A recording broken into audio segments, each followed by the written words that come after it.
Mesdames, Messieurs, bonsoir. Les titres du journal.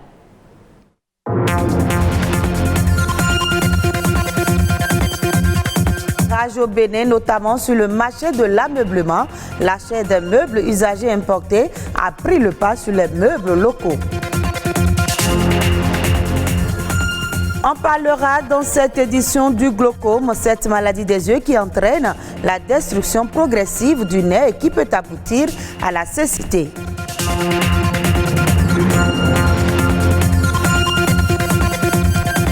Et puis le marché de la musique est en forte croissance au Bénin, mais le secteur demeure confronté à un défi majeur, la censure. Pourquoi censurer le contenu de certaines œuvres musicales?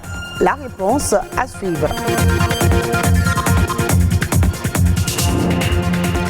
Bienvenue si vous nous rejoignez. Démarrons ce journal par ce constat. Les produits localement fabriqués continuent d'être abandonnés par les populations. Pour des raisons diverses et multiples, la consommation du Made in Bénin n'est pas encore entrée dans les habitudes. C'est le cas sur le marché de l'ameublement où de nombreux Béninois préfèrent acheter les meubles importés que ceux produits localement. Et pourtant, cette attitude n'est pas sans conséquences sur l'économie nationale. C'est du moins ce que nous révèle Rodrigue Babagbeto dans ce reportage.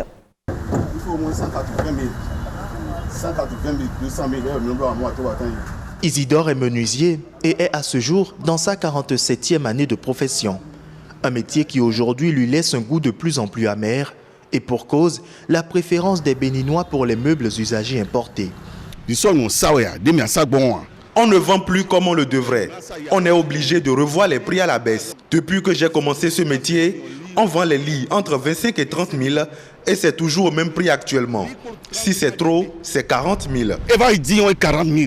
À quelques encablures de son lieu de vente, nous retrouvons Armand. Son atelier de menuiserie est aujourd'hui côtoyé par un stand de vente de meubles importés. Les Béninois n'aiment pas consommer du local, ils préfèrent les importer. C'est son constat. Tout ce qu'ils ont amené là, c'est ça qui va finir d'abord, avant que les clients vont commencer par demander qu'est-ce que tu as ici, qu'est-ce que tu as là. Si leur truc ne finit pas, ils ne viennent pas ici. Or, les importés ne durent pas comme ce que nous fabriquons. Les meubles usagés importés, ils proviennent pour la plupart d'Italie, de France ou même d'Allemagne. Les gens d'ici n'ont pas, ils travaillent, mais ils n'ont pas assez d'instruments pour renchérir, pour mettre ça propre comme le client le veut. Mais si par contre, ça quitte là-bas pour venir maintenant. Les gens s'intéressent directement à l'esthétique de la chose et ils paient directement. À Cotonou, les vendeurs de ces meubles sont de plus en plus nombreux et laissent au sein de la population diverses appréhensions. Les meubles importés, moi j'aime ça. J'aime pas parce que c'est exposé aux intempéries, la poussière. En plus, c'est mis au bord de la voie. J'imagine quand il pleut, comment ils s'arrangent à ramasser tout ce nombre de fauteuils qu'il y a dehors. Et quand ça vient, je ne sais pas combien de temps ça fait là-bas, avant de venir acheter ça à mettre chez moi. Si l'importation des meubles usagés contribue un tant soit peu à la croissance du PIB, il n'en demeure pas moins qu'il plombe l'économie locale. Si vous utilisez un meuble local, tout ce que vous payez, il y a celui qui acheter le meuble chez le menuisier pour vendre, il y a le menuisier lui-même, il y a le producteur de bois qui a quelque chose dedans, il y a le bûcheron, alors que quand vous en importez, il n'y a que seulement les commerçants du bois qui en profitent. Et pour une préservation des emplois, Isidore, tout comme Armand, propose une solution radicale. Hélas, elle ne saurait être bénéfique pour les nations au pas de la mondialisation. On doit arrêter l'importation. Tout ce qu'on peut appeler l'interdiction, tout ça, ça ne marche plus dans ce monde libéralisé. Mais par contre, on peut agir sur deux plans. Le premier plan, c'est de taxer plus fortement les produits qui sont importés. C'est de former nos menuisiers, nos ébénistes, nos travailleurs de meubles pour qu'ils fassent des meubles de qualité.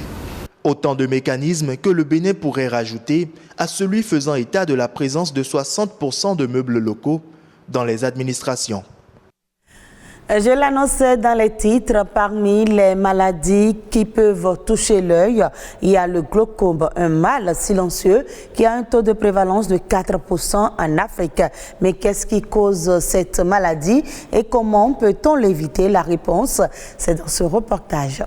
Quand je suis venu, ils m'ont dit que j'ai le cataract, ça fait déjà plus de 5 ans. Parce que les maladies sont là, d'un jour à l'autre, ça réagit. Et en ophtalmologie, c'est souvent le cas.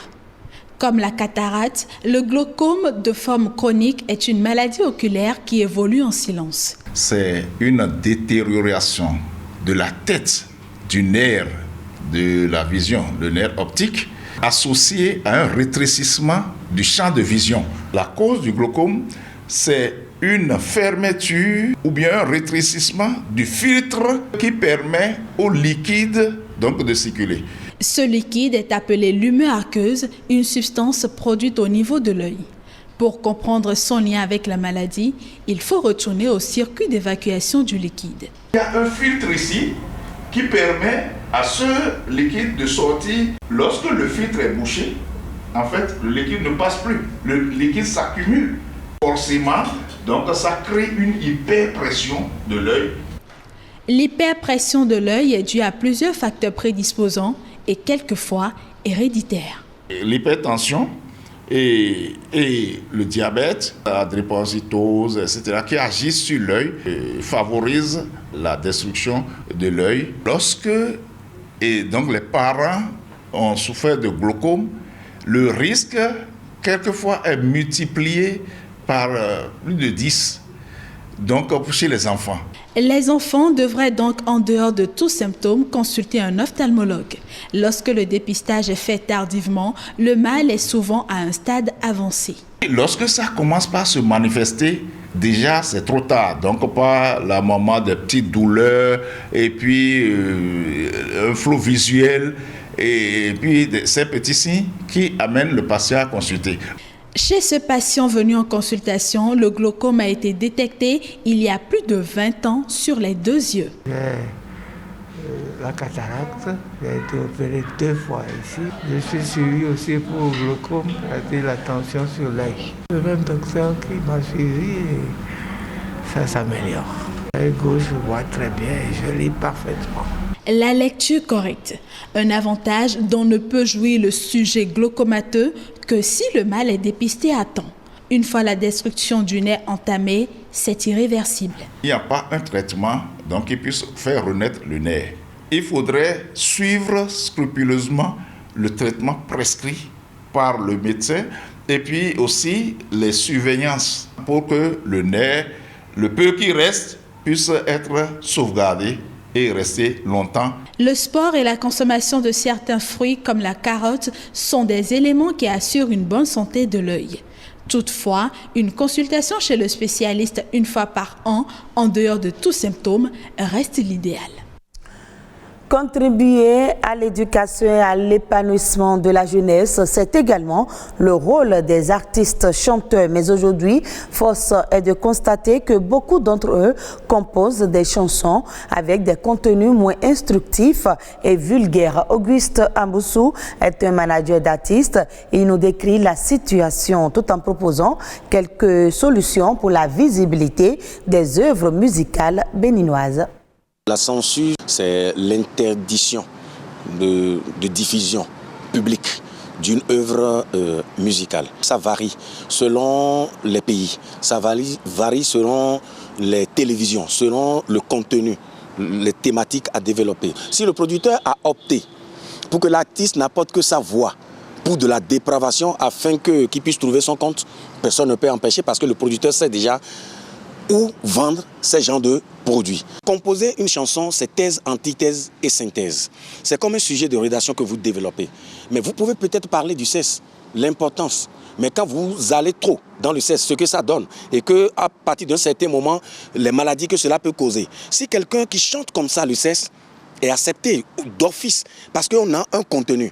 Mais dès que vous venez et que vous ne parlez que du côté dépravation et des côtés où vous pouvez choquer, ça gêne l'éducation. Que ces artistes-là choisissent le côté élégant de ces mots qui choquent, les développer et surtout penser à l'éducation.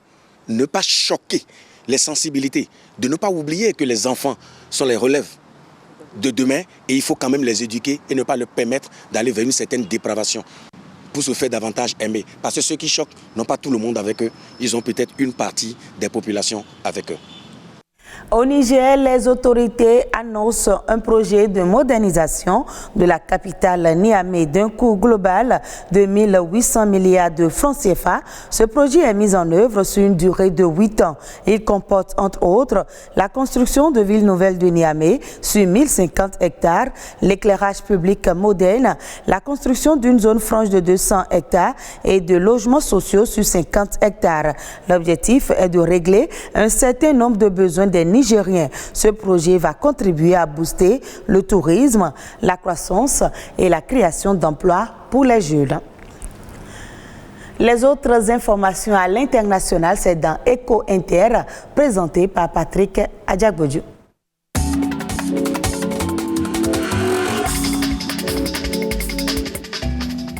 C'est officiel, Jeff Bezos, l'homme le plus riche au monde avec une fortune évaluée à environ 111 000 milliards de francs CFA, quitte la direction de Amazon. Il a bâti à partir d'une modeste librairie en ligne l'une des sociétés les plus puissantes de la planète. À 57 ans, le milliardaire va se consacrer désormais à d'autres projets, dont le tourisme dans l'espace qui débute le 20 juillet prochain. Toutefois, il conserve un rôle clé dans l'entreprise qu'il a fondée aux États-Unis il y a 27 ans. Il reste le président exécutif de son conseil d'administration. 10 responsables de la curie romaine devant le tribunal du Saint-Siège à partir du 27 juillet prochain. C'est l'aboutissement d'une enquête à rebondissement qui aura duré 2 ans autour d'un scandale financier au sein de l'Église catholique. Ils seront jugés pour des faits de détournement de fonds, d'abus de pouvoir, d'extorsion, de corruption, de subornation de témoins, de blanchiment et de fraude fiscale. La Russie ne veut plus du champagne français. Si les producteurs français veulent continuer d'exporter leur champagne de la France vers la Russie, ils devront étiqueter leurs bouteilles vin à bulles. Seuls les producteurs russes ont désormais le droit d'afficher l'appellation champagne sur leur bouteille. La Russie souhaite désormais mettre en valeur ses propres boissons à bulles. Ainsi en a décidé Vladimir Poutine, le président russe, dans un communiqué. 4 films africains seront présents sur la croisette du Festival de Cannes. En lice pour la Palme d'Or, le Marocain Nabil Ayouch et le Tchadien Mahmat Saleh Haroum.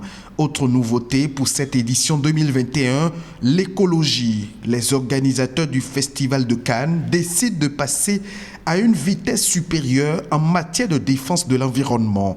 Ainsi, les services traiteurs sont incités à privilégier les produits frais de saison, proposer des alternatives végétariennes, lutter contre le gaspillage et limiter les déchets. Chaque participant versera une contribution de 20 € pour compenser l'empreinte environnementale de son voyage et de son hébergement.